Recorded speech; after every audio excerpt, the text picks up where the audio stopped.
우리가 함께 나누고자 하는 말씀의 제목은 어떠한 사람이 되어야 하는가, 어떠한 사람이 되어야 하는가라는 제목으로 함께 은혜 받기를 원합니다. 우리에게는 하나님께서 인간관계를 허락해 주셨습니다. 내가 선택하지 아니했지만 부모라고 하는 인간관계의 최초의 인간관계로부터 시작해서 형제, 자매, 가족, 친척, 지인, 친구까지 우리는 사람들과 인간관계를 맺고 살아갑니다. 그 내게 허락해 주신 인간관계의 사람들을 평소 때 어떠한 마음으로 바라보고 어떠한 마음을 가지고 있습니까? 그냥 그들이 사는 방식대로 그들의 생각대로 살아가도록 그냥 방임방치, 그냥 될 대로 되라 내버려 두고 있는 분은 아무도 없으리라고 생각이 되어집니다. 정상적인 그리스도인이라면 자신과 같이 진리로 말미암아 복음으로 말미암아 기뻐하고 행복할 수 있는 사람이요, 건강한 영성을 가지고 영적으로 육적으로 사회적으로 다 잘되고 건강하기를 원하는 마음을 갖고 있으리라고 생각이 되어집니다. 그리고 내가 알고 있는 이 믿음과 진리에 대한 것을 공유함으로 그들도 나와 같은 생각의 사람, 내가 목표를 삼고 있는 그 목표와 동일해지기를 원하면서 살아가리라고 생각이 되어집니다. 다시 말씀드리면 하나님의 마음, 아버지 하나님의 마음, 아버지 하나님의 입장과 생각과 동일해진 채로 살아가리라고 생각이 되어집니다. 아버지의 마음은 무엇입니까? 아무도 멸망하지 않는 것이요, 다 회개하는 것이요, 다 구원받는 것인 줄로 믿습니다. 그렇기 때문에 빠르게 역사를 진행할 수 있는데도 이렇게 더딘 것처럼 진행되어지는 이유가 오로지 한 사람이라도 회개하고 구원받고 진리를 아는 데 이르기를 원하기 때문에 그렇습니다. 이 점에 있어서는 바울도 동일했습니다. 모든 사람이 구원을 받으며 진리를 아는 데 이르기를 원하시는, 베드로나 바울이나 모든 12제자나 이 시대를 살고 있는 모든 정상적인 그리스도인이라면 나 외의 사람들이 다 회개하고 구원받고 진리를 아는 데 이르기를 원하시는 생각을 갖고 그렇게 되어지기를 바라면서 그들을 위해서 중보기도 하는 것이 정상적인 그리스도인이라고 생각이 되어집니다. 경제적으로 그냥 사회적으로 어떻게 내가 원하는 대로 잘 되기를 바라는 그런 중보기도는 응답되지 않습니다. 영혼이 구원받기를 갈망하면서 간절히 금식이라도 해가면서 중보기도하는 그 중보기도를 하나님이 들어주시리라고 믿습니다. 왜냐? 그것은 아버지의 마음이고 아버지의 뜻이기 때문에 그렇습니다. 아버지의 뜻과 일치된 마음을 가지고 그냥 마음만 가질 것이 아니라 그렇게 되어질 수밖에 없도록 중보기도하는 저와 여러분이길 원합니다. 당장의 결실이 되지 않아도 하나님은 우리의 기도를 따라서 일하시고 계시는 분이십니다. 다른 일보다도 잃어버린 영혼이 회개하고 구원받는 이 일에 대해서는 하나님이 발벗고 나서서 가장 우선순위로 일하고 계신 줄로 믿습니다. 하나님으로 쉬지 않고 일하게 하신다는 것, 이사야에서도 말씀이 있습니다. 모든 사람들이 다 찬양할 때까지 하나님이 쉬지 않고 일하신다. 찬양할 수 있는 영혼이란 회개에서 구원받는 영혼입니다. 즉 구원을 위해서 하나님 지금도 일하고 계신다는 의미입니다. 그 구원을 이루어 가시도록 우리는 계속해서 중보기도 해야 되고 사람들을 접촉해야 되고 만나야 되고 지혜를 구해야 될 줄로 믿습니다. 우리 주변의 영혼들이 구원받았습니까? 다? 가족 친척들이 다 구원받았습니까? 내가 만나는 지인들이 정말로 진리를 알고 있습니까? 이해관계로 만나는 것은 아무 의미가 없습니다. 한두 번 이해관계로 불가피하게 만날 수도 있지만 내게 주어진 모든 인간관계는 회개하고 구원받도록 하는 도구요 통로로 쓰시려고 우리를 지금까지 빚으시고 훈련하시고 우리로 하여금 먼저 진리를 알도록 하나님이 이끄신 줄로 믿습니다. 먼저 우리가 구원받고 진리를 아는 데 이르렀다고 비판하고 판단하는 용어로 사용할 수는 없습니다.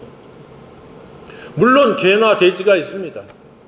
하나님의 말씀을 아예 귀를 막은 자들은 개입니다. 개에게 아무리 하나님 말씀 얘기해 보세요. 알아듣나? 돼지에게 진리를 순종해야 될 것 아무리 이야기해 보세요. 알아듣나? 그래서 그런 사람들은 빠르게 손절을 해야 됩니다. 인간관계에 있어서 손절할 사람들이 많이 있을 줄로 압니다. 불가피한 사무적인 관계를 빼놓고는 인간관계라고 하는 것은 함께라는 의미입니다. 영어로 together. 함께 의사소통을 해야 될 사람들이면 개나 돼지는 제외시켜야 되고, 그가 회개하고 구원받고 진리를 아는 데 이르렀느냐, 이 점에 대해서 우리가 명확하게 입장을 분명히 해야 됩니다. 대화에는 1차원에서 5차원의 대화가 있습니다. 육적인 대화를 나누면 1차원의 대화입니다. 정보를 공유하는 겁니다. 안녕하세요, 잘 있었습니까? 잘 지냈습니까? 다 이것은 1차원의 대화입니다. 2차원의 대화는 주로 정보에 관한 대화입니다. 어디 가니까 물건값이 싸더라, 어디 가니까 학원비가 싸더라, 어디 가니까 어떻게 해서 할인을 받았더라, 어디 가니까 이러이러한 재밌는 놀이가 있더라. 이런 혼적인 것이 주로 2차원의 대화입니다. 3차원의 대화는 영적인 대화고, 4차원의 대화는 거룩에 대한 대화요, 5차원의 대화는 경건에 대한 대화입니다. 이것이 공감되어질 수 있지 않으면 우리는 인생을 토막내서 살아가는 겁니다.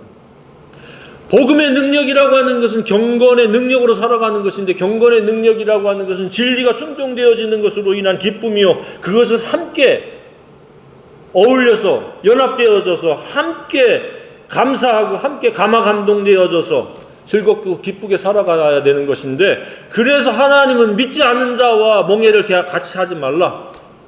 왜냐하면 그 사람들은 아무리 해도 4차원의 대화, 5차원의 대화를 할 수 없기 때문에 그렇습니다. 이미 행복의 중요한 부분들을 갖다 토막내서 살고자 하는 것이기 때문에, 그렇게 에스라서 느헤미야서부터 그들이 왜 회개했던 중에서 가장 두드러진 회개가 뭐냐 그랬더니, 믿지 않는 자와 결혼하는 것이요, 믿지 않는 자와 멍에를 같이 했던 거였습니다.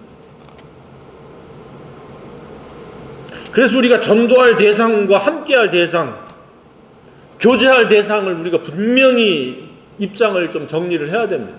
억지로 그냥 뭐 혼적으로 육적으로 실용적으로 서로 그냥 편리성에 의해 가지고 관계를 맺는 것, 그것은 굉장히 비효율적이요, 비생산적이요,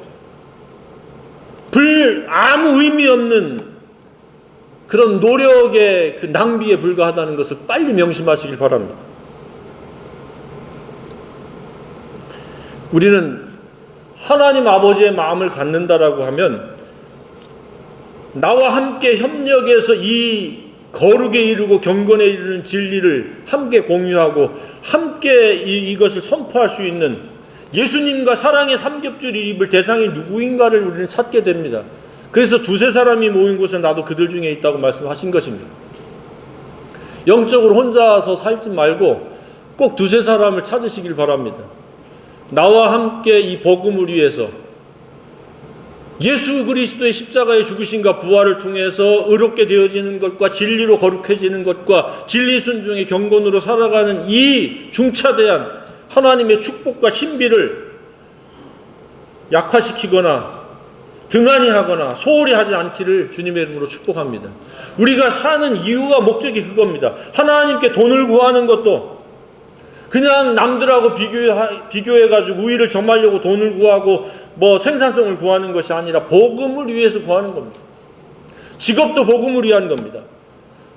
이익 자체가 우리의 목적이 될 수는 없습니다. 이 도시에서 살면서 내가 이익을 남기리라 하는 자들아, 너희 생명이 무엇이니 너희는 잠깐 보이다 없어진 안개와 같다. 그 안개와 같은 인생을 이익 추구를 위해서 살지 말라는 이야기입니다. 그럼 어떻게 살으라고 그랬습니까? 선을 위해서. 선이 뭡니까? 복음을 통해서 잃어버려진 영혼을 구원하는 것이요, 거룩에 이르도록 돕는 것이요, 함께 경건에 힘쓰도록 세워져 나가는 것이 선을 위한 것이라고 믿습니다. 그것 때문에 직업활동을 하는 것이고, 그것 때문에 공부하는 것이고, 그것 때문에 결혼하는 것이고, 그것 때문에 사람 만나는 것이고, 그것 때문에 하나님이 내게 인간관계를 허락해 주셨고, 내가 그 역할과 책임을 다할 때 하나님은 나와 함께 하심을 경험하게 하신다고 약속을 하셨습니다. 하나님에 관해서만 주구장창 생각하고 있고 관념적인 하나님은 하나님이 아닙니다. 내가 매 순간순간마다 내 신음소리도 들으시고 나의 어려움도 아시고 헤아리시고 나의 발걸음마다 함께 동행해 주시는 그 하나님을 경험할 수 있기를 주님의 이름으로 축복합니다. 왜 복음과 이탈되어져서 내 가치관과 인생관을 펼치려고 합니까? 많은 사람들이 그렇게 살아갑니다. 어제도 우리가 그런 교제를 나눴습니다. 너무도 젊거나 나이 들었거나 자기의 그 못된 고집으로, 강박함으로, 완악함으로 하나님을 이겨먹으려고 합니다. 하나님의 말씀은 계속 전파되어지고 충분히 알만한 것을 보여주셨는데도 불구하고 계속해서 못 들은 척, 안 들은 척, 내 고집대로 계속 불사하겠다, 포기하지 않겠다. 그럴 때마다 굉장한 그 안타까움, 답답함이 있습니다. 주님 앞에 완전히 자기를 내려놓는 겸손이 있기를 바랍니다. 내 고집이, 교만이, 내 생각이 계속 개입되어 있는 동안에는 그것은 어리석은 고집입니다. 고집은 반드시 교만과 함께 짝을 이룹니다. 교만은 패망의 선봉입니다. 왜 어려움이 닥치고 곤고가 닥치고 왜 힘든 일이 자꾸 발생합니까? 크고 작은. 네가 겸손하지 아니하고 네가 지금 전폭적으로 하나님 앞에서 십자가에 못 박힌 적이 없다는 거예요. 십자가에 못 박힌다라고 하는 것도 이론적이고 관념적인 사람들에게는요, 계속해서 자기 저변 밑바닥에 계속해서 교만과 고집이 작용합니다. 하나님 이겨먹으려고 하지 않기를 주님의 이름으로 축복합니다. 빠르게 겸손하게 항복하세요. 진리를 거슬려 아무것도 할 수 없습니다. 사복음서의 상당 부분은 이러한 것에 대한 반복이요 책망입니다. 유대인들이 대부분이 순종과 진리는 없고 종교적인 의식, 의무, 관행, 절기, 성회 이런 것들만 있었고 진리 순종이 없었어요. 그러니 우리 주님이 화 있을진저 바리새인들이 화 있을진저 8번이나 반복해서 꾸짖고 책망했어요. 종교적 모양으로 하나님의 사랑을 받아들이지 않습니다. 주님에 대한 완벽한 겸손으로 시작되었습니다. 하나님의 나라를 여는 열쇠는 겸손으로 시작됩니다. 내 스스로는 악하고 더럽고 추하고 이기적이다. 못된 고집과 교만으로 똘똘 뭉쳐있다. 그리고 그것을 교묘하게 숨기려고 하는 위선과 가식이 있다. 이것을 인정하고 눈물로 하나님 앞에 호소하고 정직하게 살아가면서 예수님이 나를 위해서 죽으시고 부활하신 것이 바로 나를 위한 그 고통의 아픔임이 마음의 감화 감동 느껴질 수 있기를 바랍니다. 그리고 그것을 담기 위해서 나는 어떻게 하면 그렇게 살 수 있을까? 형편없는 자신을 바라보면서 매일매일 다시 겸손으로 시작하고 십자가에 다시 못 박히고, 그래서 나는 완전히 죽은 채로 사라져버리고 몸뚱아리만 성전이 돼서 말씀과 성령이 주관하는 눈과 코와 손과 발이 되어야 할 줄로 믿습니다. 말씀과 불일치되어지면, 성령과 불일치되어지면 그게 곤고입니다. 근심 걱정만 곤고가 아니라 누군가 뭐라고 아무런 이야기를 하지 않아도, 누군가 정죄 비판을 하지 않아도 자기 스스로 성령을 거스리고 성령을 소멸하고 성령 충만을 기피하고 성령을 근심시키면 곤고가 시작되는 겁니다. 성령의 충만이 아버지 하나님의 마음인 줄로 믿습니다. 사랑의 마음이요, 긍휼의 마음이요, 잃어버려진 영혼을 향한 아버지의 마음, 그런 마음들이 성령 충만이요, 성령 충만해야 우리가 중보기도 하게 되고 나아가서 사람들에게 직접적으로 복음을 전하는 일에 효과적으로 생산적으로 쓰임받게 될 줄로 믿습니다. 식사를 한 끼를 해도 복음을 위해서 의도성을 가지고 식사를 하게 되고, 그냥 식사하고 헤어지는 게 중요한 게 아니라 어떻게 하면 이 사람의 눈높이에서 복음을 이야기할 수 있을 것인가. 그냥 밥 먹고 헤어지는 것은 세상 사람들이나 다를 바가 없습니다. 그래서 계획을 가지고 기도하고 충분히 기도하고 좋은 걸로 대접해 주시길 바랍니다. 내가 우리 아버지 하나님께 대접받았듯이 좋은 것을 대접하면서 복음을 전합니다. 그래서 돈이 필요한 거죠. 우리는 실탄을 잔뜩 가지고 있어요. 성경적이고 복음적인 그러한 훈련을 많이 받았기 때문에 복음의 실탄은 많은데 실탄을 쏠 총이 필요합니다. 그 물질인 거예요. 그래서 적재적소에 이 복음으로 사람들을 살릴 수 있고 사람들을 구원해내는 일에 효과적이고 생산적으로 쓰임받기를 갈망하며 남은 생애를 그렇게 유종의 미를 거두기를 주님의 이름으로 축복합니다.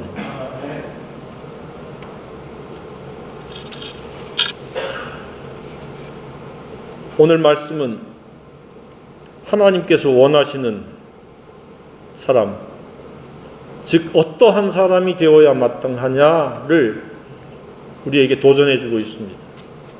어떠한 사람이 되어야 마땅합니까? 오늘 읽은 본문을 주목해 보면 누구나 쉽게 이해할 수 있습니다. 첫 번째는 하나님의 신실하심을 아는 사람이 되는 겁니다. 하나님의 특징 중에 하나는 어제나 오늘이나 영원토록 동일하신 신실하심입니다. 천년이 하루가 천년 같고 천년이 하루 같다는 것은 뭐예요? 일정하면서 동일하다는 거예요. 그 마음이 이랬다 저랬다 회전하는 그림자 같은 그 변덕이 없다는 겁니다. 그 하나님을 찬양합니다. 그래서 우리가 그 하나님을 아는 사람이 되는 겁니다. 우리는 변덕이 죽을 듯이 합니다. 아침에 마음이 다르고 저녁에 마음이 다르고 한 달 전에 마음이 다르고 한 달 후에 마음이 다르고 1년 전에 마음이 다르고 1년 후에 마음이 달라집니다. 그래서 이 거룩이 가치관이 되어져야 되고 경건이 인생관이 되지 않으면요 불 보듯이 뻔한 거예요. 함께 할 수 없는 거예요. 같은 교회 공동체 안에서도 왜 많은 사람들이 배교하고 떠납니까?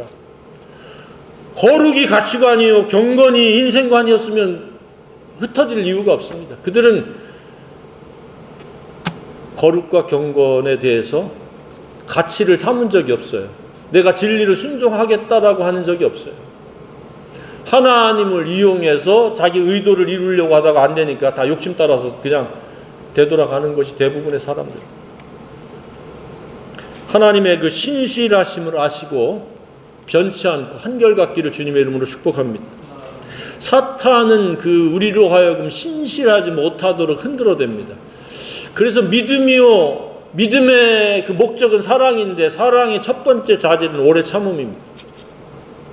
사랑은 끝까지 견디고 참는 겁니다. 사랑이 없고 사랑 대신 욕심이 그 마음속을 차지하니까 배반하고 떠나는 겁니다. 사랑으로 신실할 수 있기를 주님의 이름으로 축복합니다. 신실하심을 알 뿐만 아니라 신실하심을 닮아야 됩니다. 환경과 상황은 계속 변화가 되어집니다. 말세지말은 이루 말할 수 없이 큰 변화가 계속되어집니다. 상상할 수 없는 끔찍한 일들이 우리 주변에서 이제 마구 생길 거라고 저는 예측을 해보게 됩니다. 그랬을 때도 그 신실하심과 같이 어제나 오늘이나 영원토록 한결같이 거룩과 경건에 힘쓸 수 있기를 바랍니다. 그게 지금 베드로가 성령 충만을 받아서 성령에 의해서 쓴 말씀입니다. 어떠한 사람이 되어야 하느냐? 신실하심을 알고 신실하심을 닮아야 됩니다. 사탄이 마구마구 흔들어대도 끄떡하지 않는, 꿈쩍하지 않는, 동요되지 않는, 상황이 휘둘리지 않는 견고한 믿음을 가져야 된다. 그냥 조금 어려움이 왔다고 그냥 이랬다 저랬다 하지 말라는 겁니다. 사탄은 밀가루 오르듯이 흔들어대기도 하지만 주위에 가까운 사람들을 이용해서 신실함을 이탈시키는 겁니다. 하나님을 주목하고 바라보는 것에서 하나님이 아닌 것을 주목하고 바라보도록 이끄는데 그 마귀의 도구는 주로 가까운 사람들입니다. 그래서 자기 집안 식구가 원수일 수 있습니다. 그런 분별력을 가지고 다른 것은 용서하고 7번에 70번이라도 용서하지만 우리의 거룩과 경건을 도전하고 회방하고 방해하면 가차없이 단호하게 꾸짖어야 되고 더 나아가서는 손절할 수 있어야 된다고 믿습니다.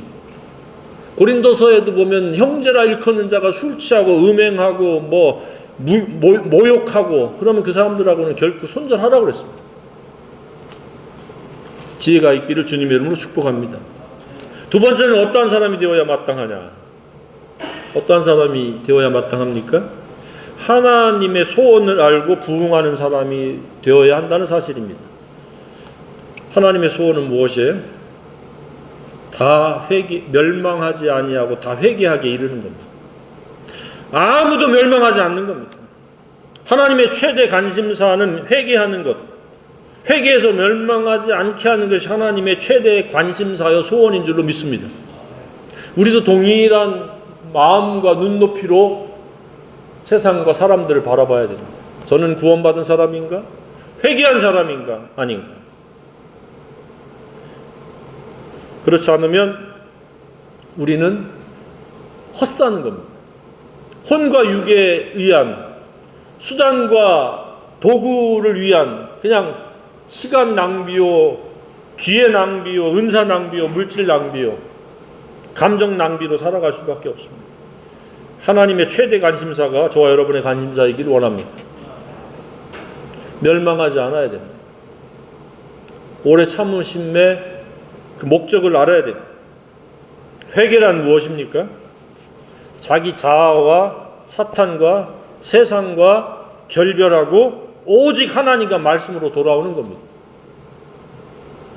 그런데 돌아와서 계속해서 우리는 하나님의 말씀이 나를 이끌어갈 수 있는 좋은 토양과 같은, 좋은 밭과 같은, 좋은 땅과 같은 영성을 계속 매일매일 관리를 해야 됩니다. 영성에는 4가지의 영성이 있습니다. 이미 구원받았다 할지라도 하나님의 말씀을 듣고 읽고 금방 사탄에게 빼앗기는, 진리로 무장되어서 진리에 의해서 순종되어지지 못한 채로 그냥 듣기만 듣고 금방 잊어버리고 빼앗기는 영성은요, 길가의 영성입니다. 대책이 안 서는 영성입니다. 두 번째 영성은 돌짝밭과 같은 영성입니다. 돌이 잔뜩 있다는 말은 세상의 것들이 계속 그 사람을 지배해서 세속화된 영성으로 진리가 들어가서 조금 있는 듯 하지만 세상의 어떤 실용적이고 근시안적이고 물질적이고 무슨 이런저런 혼과 육의 쾌락에 그냥 뒤섞여가지고 진리를 갖다가 다 내려놔버리고 온데간데 없는 영성입니다. 이 경우도 대책이 안 서는 영성입니다. 가시떨기의 3번째 영성이 있습니다. 이 영성은 사탄은 그래도 이겨내요. 세상도 어느 정도 구별해서 세상하고 담쌓은 듯이 살아갑니다. 일을 하지만 우리의 목적은 복음과 진리를 위해서 일을 합니다. 그러나 자기 자아를 못 이겨내는 영성입니다. 그래서 우리는 이 3가지를 이겨야 됩니다. 사탄과 세상과 자아를. 이길 수 있는 방법은 자기를 부인하고 자기 십자가를 지고 말씀과 기도 외에는 좋은 영성이 될 수 없습니다. 요행도 안 되고 직분 받았다고 안 됩니다. 교회 다니지 오래됐다고 어떤 영적인 가족 출신이라고 어림없습니다. 사탄은 더 집요하게 그런 사람들을 타켓으로 공격을 합니다. 진리로 무장되어져 있는 좋은 땅, 좋은 마음, 좋은 품격, 거룩한 영성으로 진리가 순종되어질 때에, 진리가 100개, 30개, 60개 순종되어질 때 그것이 좋은 열매인 겁니다. 거룩이 좋은 영성이요, 진리가 순종되어지는 삶이 아름다운 생애요. 그것을 공유하는 게 위대한 생애입니다. 그리스도인에게 필요한 단어는 3개입니다. 좋고 아름답고 위대해야 된다는 이야기입니다. 아니면 그는 더럽고 나쁘고 그리고 굉장히 추한 인생이 되어질 수밖에 없습니다. 세상에서 사람들이 환영해 주지 않습니다. 뚜렷한 자기의 믿음의 정체성이 있기를 주님의 이름으로 축복합니다. 어디를 가든 누구를 만나든 나는 그리스도인이요 당신이 구원받기를 원합니다라고 선언하시고, 안 믿고는 그 사람의 몫이에요. 하나님의 소원에 대한 분명한 그 사실을 알고 하나님의 소원에 부응할 수 있는 저와 여러분이길 원합니다. 3번째는 무엇입니까? 하나님의 시간 계획과 결과를 아는 사람으로 사는 겁니다. 어떻게 이루어져요? 모든 것은 불에 풀어지고 땅과 그 중에 있는 모든 일이 드러나고 하늘이 불타서 풀어지고 물질이 뜨거운 불에 녹아지려니와. 다 우리가 살고 있는 혼적인 육적인 것, 인간이 쌓아올린 이 바벨탑은 다 불타버립니다. 우리가 육체를 가지고 살아가는 동안의 수단이지 그것이 목적이 될 수 없다. 그러면 무엇이 목적이냐? 네 번째로 거룩과 경건만이 영원하다. 사라지지 않는 절대 가치다. 그래서 네 번째는 바로 거룩한 사람, 경건한 사람으로 살아가는 사람이 되어야 한다는 의미입니다. 이것은 타협할 수 있거나 양보할 수 있는 것이 아닙니다. 매일 단위로 거룩이 목적이요 경건이 목표가 되어서 살아가는, 거룩이 나의 가치요 경건이 나의 인생관이 되어지는 확고부동한, 그래서 집을 짓는데 두 기둥이 있다면 하나는 거룩의 기둥이, 하나는 경건의 기둥이 되어야 될 줄로 믿습니다. 그냥 의미 없이 눈 떠서 밥 먹는 거, 육체를 위해서 밥 먹는 거, 혼적인 정신적인 것, 사회적인 것에 왈가왈부하면서 살아가는 그 의미가 없습니다. 그것은 복음을 위한 하나의 과정이요 징검다리이고 수단입니다. 징검다리가 목적이 될 수는 없습니다. 그 징검다리는 목적지를 가기 위한 겁니다. 그것은 거룩이요 경건이 돼야 됩니다. 육의 것과 혼의 영역은 아무리 많고 좋아도 결국 무용지물이라는 것을 깨닫기를 바랍니다. 이 부분은 전도서에서도 계속해서 반복해서 말씀을 하고 있습니다. 수단과 목적을 갖다가 구분하지 못하면은 그 인생인 혼란에 빠지는 겁니다. 우왕좌왕하게 되는 겁니다. 왜 그리스도인들이 우왕좌왕하고 혼란에 빠집니까? 단순해야 하고 단조로워야 되는데 그것은 바로 예수로 의롭게 되어지고 진리로 거룩하게 되고 진리 순종으로 경건한 삶을 살아가는 요 범주, 이것이 복음의 능력이요 복음의 목적인 줄로 믿습니다. 거룩해야 우리가 곤고하지 않고 경건하게 살아야 하나님의 나라가 내 삶 속에 임재하면서 하나님과의 그 동행을 맛보고 누릴 수가 있습니다. 왜 그리스도인들이 엎어지고 넘어지고 가다가 사탄에게 붙잡힙니까? 거룩에 실패했고 경건이 인생관이 되지 않기 때문에 그렇습니다. 머리로만 계속 들어서 알고 거룩에 힘쓰지 않습니다. 지식으로 대체합니다. 끝으로 다섯 번째는 어떠한 사람이 되어야 마땅하다고 말씀하고 있습니까? 하나님의 나라가 속히 완성되고 임하기를 소망하면서 바라보는 사람으로 살라는 의미입니다. 그러니까 우리는 이 세상의 것을 주목하면 안 됩니다. 사람을 믿어서도 안 됩니다. 사람은 혹시 사랑할 대상은 될지 모르지만 신뢰의 대상은 아닙니다. 우리는 이 불탄다는 말씀을 두 번씩이나 강조하고 있습니다. 10절과 12절에.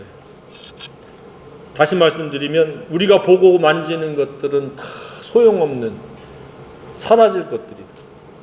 사라지지 않는 거룩의 흠이 없어야 되고 경건의 점이 없는 저와 여러분이길 원합니다. 흠이라고 하는 것은 흠결이 나지 않아야 되는 겁니다. 불순물이 끼면 안 됩니다. 진리로 품격을 이루는 것에서 내 교만이나 고집이나 무슨 육신의 정욕이나 안목의 정욕이나 이생의 자랑이 개입돼서 뒤섞이지 않는 게 거룩입니다. 다시 말씀드리면 순결한 사랑, 하나님과의 전심의 사랑이 거룩입니다. 불순물이 조금도 끼지 않는 흠결이 없는 그런 거룩에 이르기를 주님의 이름으로 축복합니다. 경건에 있어서의 오점은 무엇입니까? 내가 부분적으로 선택해서 순종하는 것이 아니라 전폭적으로 그대로 하나님께 순종하는 것. 넘어지면 다시 일어나서 회개하고 순종할 수 있는 경건의 능력으로 살 수 있는 그런 사람이 되기를 위해서 기도해야 됩니다. 어떠한 사람이 되어야 마땅합니까? 우리는 이미 예수 그리스도로 값없이 의롭다함을 받았습니다. 그러나 경건은 그리고 거룩은 날마다 우리가 힘써서 훈련해서 연단해서 이루고 획득해야 될 현재와 미래의 영원한 가치가 되는 줄로 믿습니다. 타협하거나 양보하거나 뒤로 미루지 않기를 주님의 이름으로 축복합니다.